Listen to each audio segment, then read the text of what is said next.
Every single day there's this invisible force flowing right into our homes, powering, well, pretty much everything we do.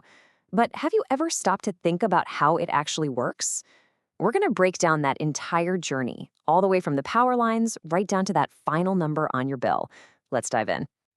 Think about it. It's something we do dozens of times a day without even a second thought.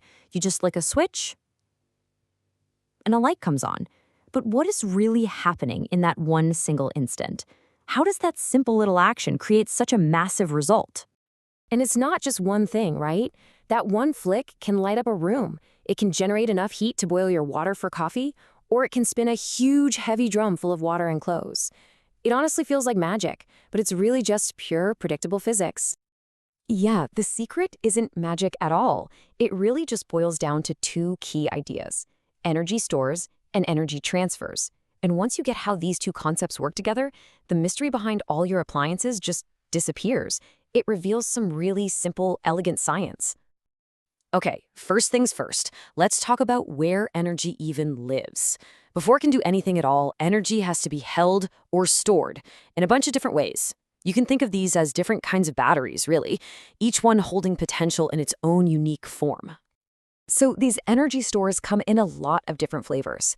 You've got kinetic energy, which is the energy of a moving object, like a spinning wheel. Gravitational is the energy something has when it's lifted up. Elastic is that energy stored in, say, a stretched rubber band. Chemical energy is locked inside things like batteries or even the food you eat. And thermal? Well, that's just the energy of heat.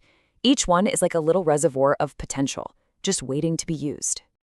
So if energy is just sitting around in these stores, how do we get it to actually do something for us?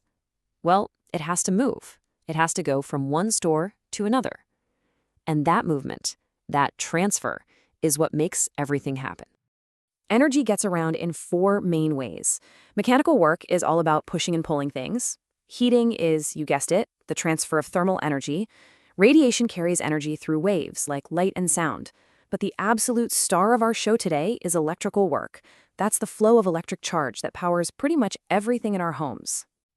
All right, enough with the theory. Let's bring this right into your kitchen. We're going to follow the journey of energy through a couple of appliances you use every day and see these stores and transfers in action. Let's start with your kettle. When you switch it on, electrical work starts pushing energy into that little heating element inside. That energy fills up the element's thermal store, which is really just a fancy way of saying it gets super, super hot. Then that heat gets transferred directly into the water, filling up the water's thermal store until it boils. See? Simple, right? Now, what about a washing machine? It starts the exact same way. Electrical work flows into the motor.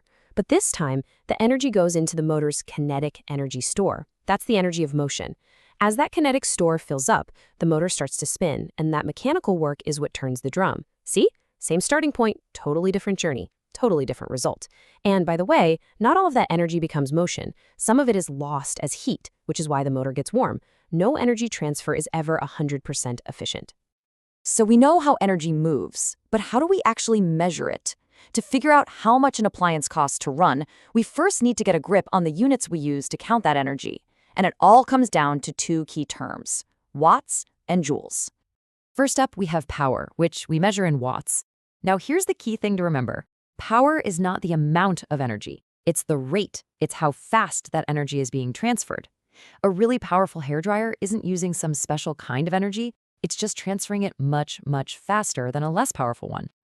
And that brings us to energy, which we measure in joules. So if power is the speed, then energy is the total distance you've traveled. It's the total amount of energy that's been transferred over a certain amount of time. It's the how much, not the how fast. Here's a good way to think about it. Imagine a water tap. Power, in watts, is how fast the water is flowing out. Energy, in joules, is the total amount of water you've collected in the bucket. This is exactly why you can use a low-power device for a long time or a high-power one for just a short time and end up using the exact same total amount of energy. So, here's the direct connection. A 100-watt light bulb is a device that transfers exactly 100 joules of energy for every single second it's switched on. That's literally the definition. 1 watt is 1 joule per second. Okay, so now that we know that, we can actually start calculating how much energy our gadgets are using. And don't worry, the formula is beautifully simple. And there it is. The total energy used, in joules, is simply the power of the appliance in watts, multiplied by the time you run it for in seconds. That's it. Power times time. Let's try it out. Let's say you have an 800-watt microwave, and you heat up your lunch for 40 seconds. Okay, step 1, the power is 800 watts. Step 2, the time is 40 seconds.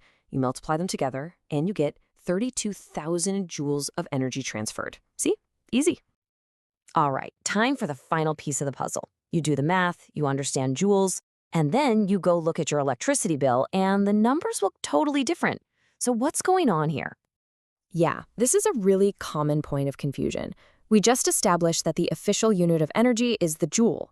So why on earth do energy companies bill us in this weird-sounding unit called the kilowatt hour? Well, the simple answer is just practicality. A single joule is a tiny amount of energy. But a kilowatt hour, which is the energy used by a 1,000-watt appliance running for a full hour, that's a much bigger, more useful chunk. It's just a more convenient unit for billing the huge amounts of energy a household actually uses. Can you imagine getting a bill with 9 or 10 zeros on it? That's what you'd get if they used joules. And once you're using kilowatt hours, the formula for your bill is just as simple as our energy formula. The total cost is just the number of kilowatt hours you used, multiplied by whatever price your company charges for each one of those units. Let's walk through one last example together. Say you use a 3-kilowatt water heater for 2 hours. First, we find the energy used, 3 kilowatts times 2 hours, that's 6 kilowatt hours. Then, if your electricity costs, say, 16 pence per kilowatt hour, you just multiply 6 by 16p, and you get a total cost of 96 pence. And that is exactly how your bill gets calculated. And just like that, you now have all the tools you need to decode the energy use in your own home. Look at the power ratings on your appliances, think about how long you use them for, and you can figure out exactly where all your energy is going. So, what do you think is the biggest energy user under your roof? Go take a look. The answer might just surprise you.